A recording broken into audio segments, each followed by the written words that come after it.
আসসালামু আলাইকুম রহমতুল্লাহি ওবরকাতুহ। সম্মানিত দর্শক, ডক্টর মোহাম্মদ ইউনূসের সঙ্গে ডোনাল্ড ট্রাম্পের সম্পর্ক এবং বর্তমান অন্তর্বর্তীকালীন সরকারের সঙ্গে আমেরিকার যে সম্পর্ক, অর্থাৎ ট্রাম্প প্রশাসনের যে সম্পর্ক, এটি নিয়ে নানা রকম পক্ষ এবং বিপক্ষের কথা, মিথ অ্যান্ড ম্যাথোলজি চালু আছে। বাংলাদেশের সবাই আমরা জানি যে ডক্টর মোহাম্মদ ইউনূসের সঙ্গে ডেমোক্র্যাটদের একটা ভালো সম্পর্ক ছিল, বিশেষ করে হিলারি ক্লিন্টন এবং বিল ক্লিন্টন, এবং সেই সুবাদে বারাক ওবামার সঙ্গে তার একটা সহানুভূতিশীল সম্পর্ক ছিল, কিন্তু পারিবারিক সম্পর্কটা মূলত ক্লিন্টনের সঙ্গে এবং বিল ক্লিন্টনের সঙ্গে। আমেরিকাতে এটা নিয়ে প্রচুর আলোচনা হয়, অনেক বদনামও আছে যে বিল ক্লিন্টনের যে ফাউন্ডেশন রয়েছে, ক্লিন্টন ফাউন্ডেশন, এই ক্লিন্টন ফাউন্ডেশনে ডক্টর মোহাম্মদ ইউনূস বড় অঙ্কের টাকা ডোনেট করেছেন। দ্বিতীয়ত, বিগত যে হিলারি ক্লিন্টনের সাথে ডোনাল্ড ট্রাম্পের যে নির্বাচন হলো, সেই নির্বাচনে তিনি অর্থের সংস্থান করেছেন, অর্থাৎ হিলারি ক্লিন্টনের নির্বাচনী ফান্ডে তিনি বড় অঙ্কের টাকা দিয়েছেন, এবং এটা নিয়ে খোদ আমেরিকাতে ডোনাল্ড ট্রাম্প পর্যায়ের লোকজন কথাবার্তা বলেছেন। কাজেই ডোনাল্ড ট্রাম্পের মতো একজন জেদি মানুষ, রাগী মানুষ, একরোখা মানুষ, তিনি যদি ক্ষমতা আসেন, ডক্টর মোহাম্মদ ইউনূসকে তিনি তছনছ করে ছেড়ে দেবেন। এই যে একটা গল্প, ম্যাথোলজি, এটা পুরো নির্বাচনের সময়টিতে চালু ছিল। এক। ২ নম্বর হলো যে বাংলাদেশে যেমন ডক্টর ইউনূসের ব্যবসা রয়েছে, বাণিজ্য রয়েছে, তেমনি ইউরোপে এবং আমেরিকাতে তার গ্রামীণ ব্যাংকের অনেক কার্যক্রম সেখানে রয়েছে, সেখানে তার ইনভেস্টমেন্ট আছে, এবং ওই সকল কর্মকাণ্ডের সঙ্গে হিলারি ক্লিন্টন এবং বিল ক্লিন্টনের পরিবার ব্যবসায়িকভাবে জড়িত বলে আমরা বিভিন্ন মাধ্যমে জানতে পেরেছি। যারা ডক্টর মোহাম্মদ ইউনূসকে পছন্দ করেন না, তারা বলার চেষ্টা করেছেন যে ডক্টর মোহাম্মদ ইউনূসের এই সকল কর্মকাণ্ড, বিশেষ করে আমেরিকাতে তার যে ইকোনমিক যে ডিলিংস, এগুলো নিয়ে ডোনাল্ড ট্রাম্প সরকার তারা সেখানে তদন্ত করবে, এবং যখনই কোনো একটা রাষ্ট্রশক্তি যে কোনো লোকের বিরুদ্ধে, দেশ হোক দেশের বাইরে হোক, তার অর্থনৈতিক বিষয়াদি নিয়ে তদন্ত করে, সেখানে কিছু না কিছু বের হয়ে আসে। আমরা সত্যিকার অর্থে একেবারে সরকারি কাগজপত্র, ব্যাংক ব্যালেন্স এবং ব্যবসা বাণিজ্য, তিনটার যে একত্র মানে একেবারে নিখুঁত যে অডিট, এটি আসলে সম্ভব হয় না। কাজেই আপনি যদি কাউকে নাস্তানাবুদ করতে চান, নাজেহাল করতে চান, যে কোনো মানুষকেই আপনি যে কোনো সময় করতে পারেন।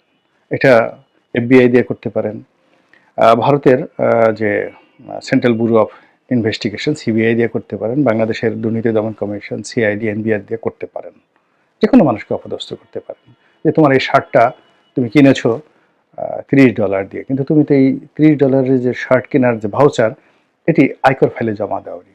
তা আমাদের এই জীবনে এরকম ছোটোখাটো বিষয়, আপনি ধরুন একদিন দুপুরে খাবার খেয়েছেন, ক্রেডিট কার্ড দিয়ে বিল দিয়েছেন 5,000 টাকা, তো এখন সেই ক্রেডিট কার্ড দিয়ে যে 5,000 টাকার বিল দিয়েছেন, সেটা আপনার আয়কর নথিতে আপনি উল্লেখ করেননি। অন্য সব কিছু অ্যাকাউন্ট দিয়েছেন, কিন্তু এই কাজগুলো করেননি। কিংবা আপনার বাসায় একটা নতুন সোফা সেট আছে, সেটি আপনি আয়কর ফাইলে দেখাননি, এবং এটা নিয়ে দেখা গেল আয়কর বিভাগ আপনাকে গলা চেপে ধরলো।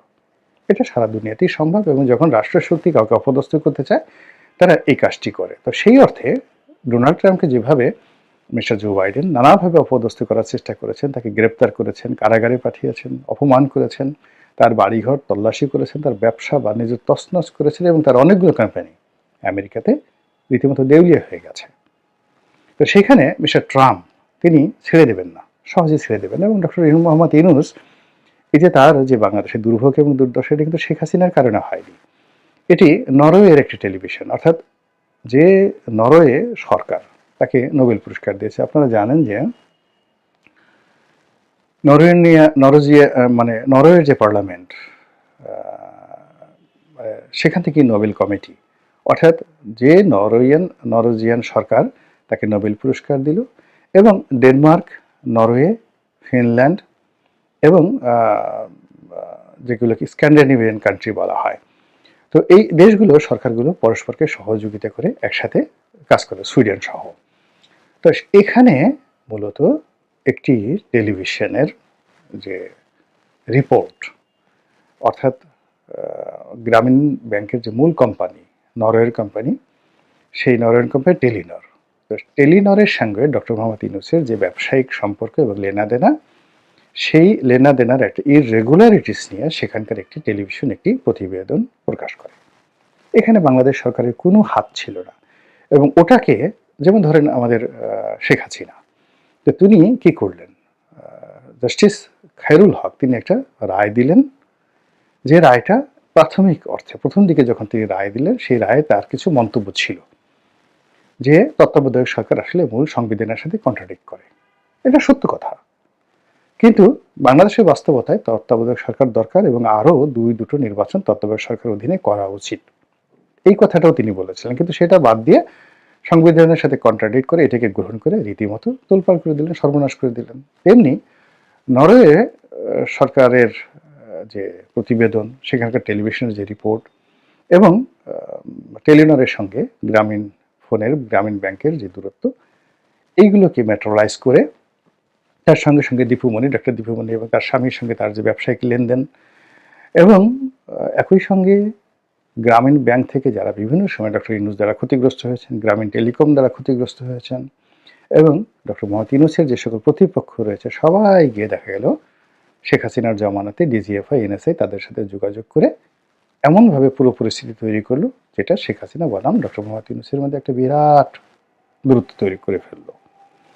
তো এই পরিণতিতে দেখেন শেখ হাসিনার কি হলো, ডক্টর মোহাম্মদ ইউনূসের কি হলো। আবার এখন ডোনাল্ড ট্রাম্পের সঙ্গে আমেরিকাতে ডেমোক্র্যাটদের ঝামেলা হবে, আবার ডেমোক্র্যাটদের যারা বন্ধু বাংলাদেশে ছিল তাদেরও ঝামেলা হবে, এবং সেই অর্থে ডক্টর মোহাম্মদ ইউনূসের সঙ্গেও ঝামেলা হবে। এবং এটা নিয়ে আমরা দীর্ঘদিন আমাদের দেশে যারা ইউনূস বিরোধী তারা কিন্তু বক্তব্য দিয়ে আসছেন, এবং এটি ডক্টর মোহাম্মদ ইউনূস এবং তার যারা লোকজন রয়েছেন তাদেরকে যথেষ্ট ভয় দেখিয়েছে, আতঙ্ক সৃষ্টি করেছে, এবং এই আতঙ্কের প্রেক্ষিতে বিভিন্ন রকম যে প্রচারণা, শেখ হাসিনা স্টাইলে, হাসান মাহমুদ স্টাইলে, কিংবা মোহাম্মদ আরাফাত স্টাইলে, কিংবা ধরুন ছাত্রলীগ স্টাইলে, সুভাষ সিংহ রায় স্টাইলে, অথবা নিঝুম মজুমদার স্টাইলে ডক্টর মোহাম্মদ ইউনূসের যারা এই মুহূর্তে গদি মিডিয়া রয়েছে, অর্থাৎ কিছু মিডিয়া আছে যারা সবসময় ক্ষমতার চেয়ারকে কেন্দ্র করে রিভলভ করে,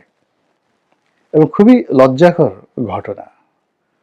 আমি খুব যাকে বলা হয় নিজের কাছে খুব ছোট মনে হয় নিজেকে, যে আমি এমন একটা দেশে জন্মগ্রহণ করেছি, এদেশের কোনো মানুষই ক্ষমতার বিরুদ্ধে দাঁড়াতে চায় না, তারপর স্রোতের বিরুদ্ধে যেতে চায় না।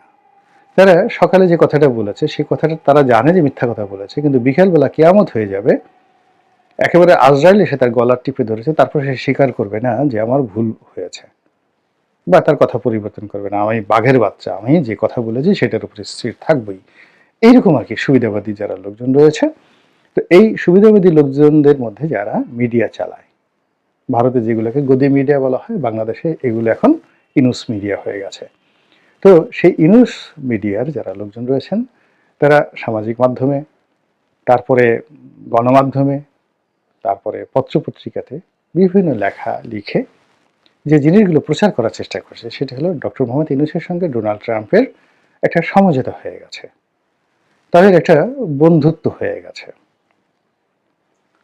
এবং সেই বন্ধুত্বের নমুনা হিসেবে কয়েকদিন আগে আমরা দেখলাম যে মহাকালের এই যাবৎকালে বাংলাদেশের যত বৈদেশিক চুক্তি হয়েছে, এই সবচেয়ে বড় বৈদেশিক চুক্তিটি হয়েছে আমেরিকার সঙ্গে বাংলাদেশের ট্রাম্প প্রশাসনের সঙ্গে।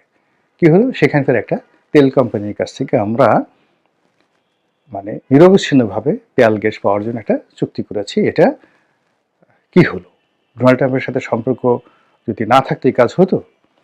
এইরকম অথর্ব, এরকম নির্বোধ, এরকম নির্বুদ্ধিতার মতো যে প্রচারণা। মূল ব্যাপার হলো যখনই কোথাও একটা খুব বড় ধরনের কেনাকাটা হয় সেখানে ভীষণ রকম দুর্নীতি থাকে, অনিয়ম থাকে। তো রাতারাতি আপনি আমাদের দেশে যে সকল দুর্নীতি হয়েছে শেখ হাসিনার জমানাতে, তার 90% দুর্নীতি হয়েছে জ্বালানি এবং খনিজ সম্পদ মন্ত্রণালয়ের মাধ্যমে। আপনি এই যে ব্যাংক থেকে টাকা লুট, হরি লুট, এস আলমের দুর্নীতি, তো এইগুলোর সঙ্গে আপনি এগুলো টোটাল দুর্নীতির 10%ও না। অর্থাৎ এস আলম, বেক্সিমকো, সামির গ্রুপ বা ব্যাংক থেকে অন্যান্য যারা টাকা